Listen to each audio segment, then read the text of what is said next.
मैं निर्मल Jhajharia success classes के online platform पर आपका हार्दिक स्वागत और अभिनंदन करता हूं। आज हम इसी ऑनलाइन क्लासेज के अंदर राजस्थान से संबंधित राजस्थान की कला और संस्कृति का एक चैप्टर पढ़ेंगे और जिसका नाम है राजस्थान की सामाजिक प्रथाएं। तो आज राजस्थान की सामाजिक प्रथाएं हम पढ़ेंगे। राजस्थान की सामाजिक प्रथाएं। सामाजिक प्रथाएं। सामाजिक प्रथा का मतलब समाज के अंदर चला करती थी। पुराने जमाने में भी इनका प्रचलन हुआ करता था, तो वर्तमान में भी इनका प्रचलन है। पुराने समय के अंदर ये ज़्यादा चला करती थी क्योंकि पुराने समय के अंदर लोग शिक्षित कम हुआ करते थे। इन सामाजिक प्रथाओं पर उनका ज़्यादा ध्यान था। तो सामाजिक प्रथाओं की अपन शुरुआत करते हैं। तो एक सामाजिक प्रथा आती है जिसका नाम है झगड़ा प्रथा। झगड़ा प्रथा चलती है। ये जो झगड़ा प्रथा चलती है राजस्थान के अंदर आदिवासी क्षेत्रों में ज़्यादा चलती है। आदिवासी क्षेत्रों की अगर हम बात करें, जैसे जगह है डूंगरपुर, बांसवाड़ा, इस क्षेत्र के अंदर ये प्रथा ज़्यादा चलती है। अब झगड़ा प्रथा का मतलब क्या होता है, ये प्रथा किस प्रकार की होती है? तो झगड़ा प्रथा का मतलब होता है जब कोई विवाहित महिला अपने वास्तविक पति को छोड़ करके और पराये पुरुष के साथ चली जाती है और उस पराये पुरुष या दूसरे पुरुष से जो हर्जाना राशि वसूल की जाती है उस राशि को झगड़ा राशि कहा जाता है तथा उस प्रथा को झगड़ा प्रथा कहा जाता है। समझने के लिए करने का मतलब ये है, जैसे कोई दो मित्र हैं, एक का नाम लिखा है श्याम और एक का नाम लिखा है मोहन। ये दो मित्र हैं।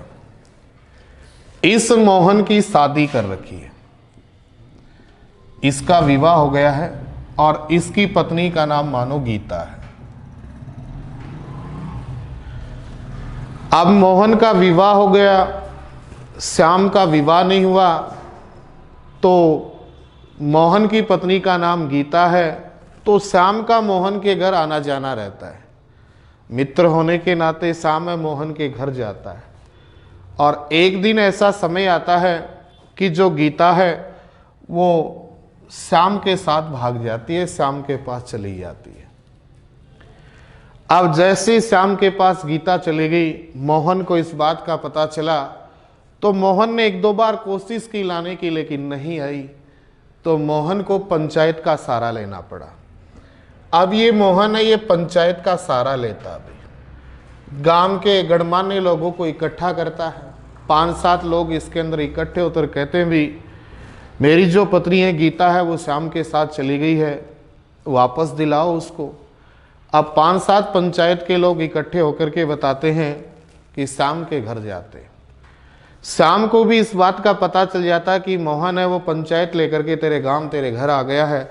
तो श्याम भी क्या करता है, 5-7 लोगों को इकट्ठा करता, अपने गांव के लोगों को, और पंचायत बैठती है। श्याम के घर के अंदर पंचायत बैठती है और पंचायत बैठती है तो गीता को बुलाया जाता है, भाई गीता को बुलाया जाए। और गीता आकर के सीधा एक ही जवाब देती है, अगर मुझे मोहन के साथ रहना होता तो मैं श्याम के साथ क्यों जाती। और ये बात सुनने के बाद पंचायत द्वारा इस श्याम के ऊपर एक हर्जाना राशि लगा दी जाती है। उस हर्जाना राशि को ही झगड़ा राशि कहा जाता है, झगड़ा राशि बोला जाता है। और इसी झगड़ा राशि के कारण इस प्रथा का नाम क्या पड़ गया, झगड़ा प्रथा। तो झगड़ा प्रथा का मतलब हो गया जब कोई विवाहित महिला है अपने वास्तविक पति को छोड़ करके पराये पुरुष के साथ वो चली जाती है और उस पराये पुरुष से जो हर्जाना राशि वसूल की जाती है उस राशि को झगड़ा राशि कहा जाता है तथा उस प्रथा को झगड़ा प्रथा कहा जाता है। तो एक तो ये सामाजिक प्रथा जो आज चलती है, पहले भी चला करती थी। आदिवासी क्षेत्रों में इसका ज़्यादा कुछ प्रचलन है, आदिवासी क्षेत्रों में प्रथा चलती है। अब एक दूसरी प्रथा और है, और दूसरी प्रथा का नाम है कुकड़ी प्रथा। एक दूसरी प्रथा और है जिसका नाम है कुकड़ी प्रथा भी। अब ये कुकड़ी प्रथा क्या होती है? इस कुकड़ी प्रथा है, ये सासियों में ज़्यादा चलती है, या सासी समुदाय कह दो, या सासी जनजाति में ज़्यादा चलती है। अब होती क्या है ये कुकड़ी प्रथा? सासी जनजाति में प्रचलित एक सामाजिक कुप्रथा का नाम है, और इस प्रथा के तहत स्त्री को अपने चरित्र की परीक्षा देनी होती है।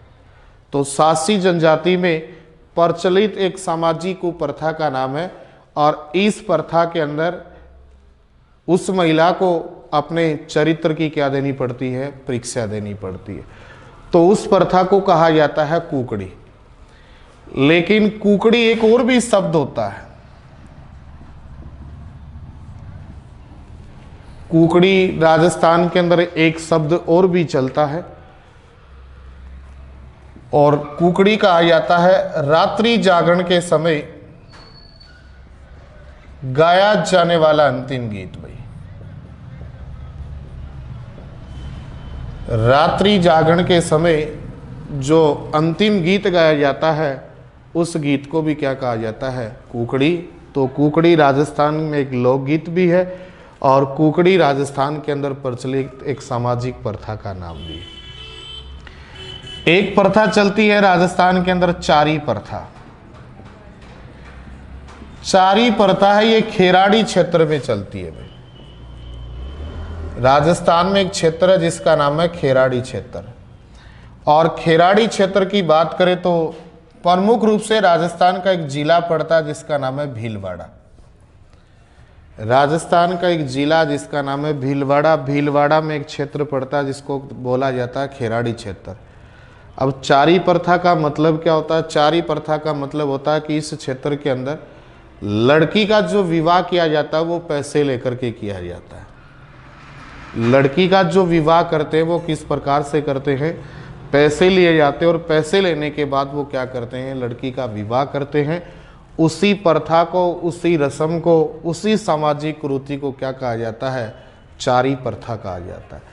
तो हमने 3 की बात की है इसके अंदर। एक तो झगड़ा प्रथा की बात की है, एक हमने कुकड़ी प्रथा की इसके अंदर बात की है, एक हमने इसके अंदर चारी प्रथा की बात की है। अब इसके बाद और सामाजिक कुरीति की अगर हम बात करते हैं तो एक सामाजिक प्रथा चलती है डाम देना।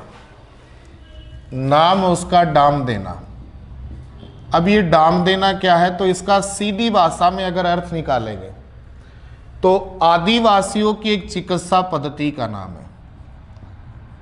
आदिवासियों की एक चिकित्सा पद्धति का नाम है, मतलब डॉक्टरी इलाज। ये आदिवासियों की एक चिकित्सा पद्धति है। आदिवासी क्षेत्रों में इसका प्रचलन है।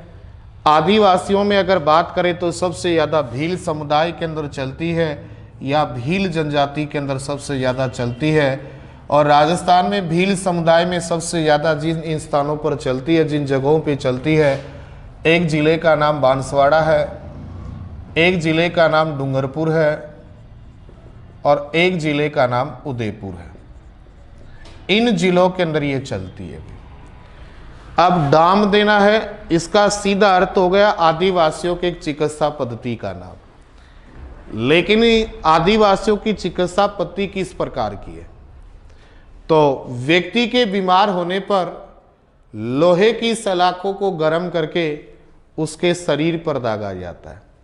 दागे हुए स्थान पर आग का दूध लगाया जाता है, और उसी प्रथा को कहा जाता है डाम देना। उसको क्या कहा जाता है? उसको बोला जाता है डाम देना। तो आदिवासियों के एक चिकित्सा पद्धति को कौन सा क्या कहा? डाम देना हमने कहा। इसके अलावा और आदिवासियों के अंदर एक प्रथा चलती है मोताणा। मोताणा प्रथा चलती है। ये भी ज्यादा आदिवासी क्षेत्रों में ही चलती है। बीलों के अंदर इसका सबसे ज्यादा प्रचलन है। राजस्थान के दक्षिणी भाग के अंदर ज़्यादा चलती है। दक्षिणी भाग तो बांसवाड़ा, डूंगरपुर, उदयपुर इन क्षेत्रों में इसका प्रचलन ज़्यादा है। उन क्षेत्रों के अंदर ये ज़्यादा चलती है। अब मोताणा क्या होता है, तो मोताणा का जो शाब्दिक अर्थ होता है वो मरने के बाद जो हर्जाना राशि ली जाती है उसको मोताणा बोला जाता है। अब मोताणा ये चीज़ क्या होती है, तो मोताणा का मतलब है जैसे दो व्यक्ति हैं, आपस में उसका झगड़ा हो गया, एक ने झगड़े के कारण दूसरे की हत्या कर दी। अब जो मरा है उसके समाज वाले हथियार लेकर के विपक्ष वालों के घर जाते हैं। हथियार का मतलब है तलवार, भाला, हथियार लेकर के विपक्ष वालों के घर जाते हैं तथा खून खराबे के बीच जो हर्जाना राशि वसूल की जाती है उसी को मोताणा कहा जाता है। तो ये मोताणा प्रथा एक प्रकार से सामाजिक कुरीति है। ये सबसे ज़्यादा दक्षिणी राजस्थान में चलने वाली एक प्रथा है। आदिवासियों में इसका सबसे ज़्यादा प्रचलन है। आदिवासियों की बात करें सबसे ज़्यादा भीलों के अंदर ये प्रथा चलती है। अगर ज़िले की अगर हम बात करें तो राजस्थान में सबसे ज़्यादा बांसवाड़ा, डूंगरपुर और उदयपुर क्षेत्रों के अंदर इसका प्रचलन सबसे ज़्यादा होता है। इसके अलावा और राजस्थान के अंदर कौन कौन सी सामाजिक कुरीतियाँ चलती हैं अपने समाज के अंदर अगर देखा जाए तो एक सामाजिक कुरीति का नाम है सती प्रथा। अगर हम सती प्रथा की बात करें तो सती प्रथा है, इसका जो सबसे ज़्यादा जो प्रचलन है वो राजपूतों के अंदर है। सबसे ज़्यादा इसका जो प्रचलन है वो राजपूतों के अंदर है। राजपूतों में सबसे ज़्यादा चला करती थी। अब सती प्रथा की अगर हम बात करें तो सती के प्रकार अगर हम कहें तो इसको सहगमन बोल सकते हैं, सहमरण प्रथा बोल सकते हैं, इस अनुमरण प्रथा बोल सकते हैं, अन्वारोहण प्रथा इसको बोल सकते हैं।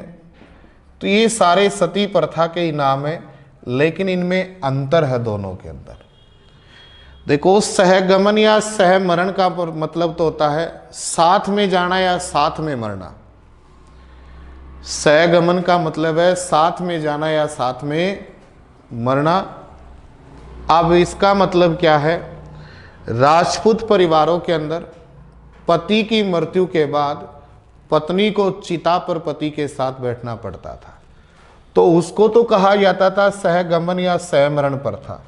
और इस प्रथा के तहत जो सती होती थी, सती बोलते थे उसको। अनुमरण या अन्वारोहण प्रथा में क्या होता है, पति की मृत्यु हो गई, पति का शव घर नहीं आ पाता था, ऐसी स्थिति में उसकी पत्नी है अपने पति की कोई भी निशानी को लेकर के गोद में बैठ जाया करती थी। उसे अनुमरण या अन्वारोहण प्रथा कहा जाता था।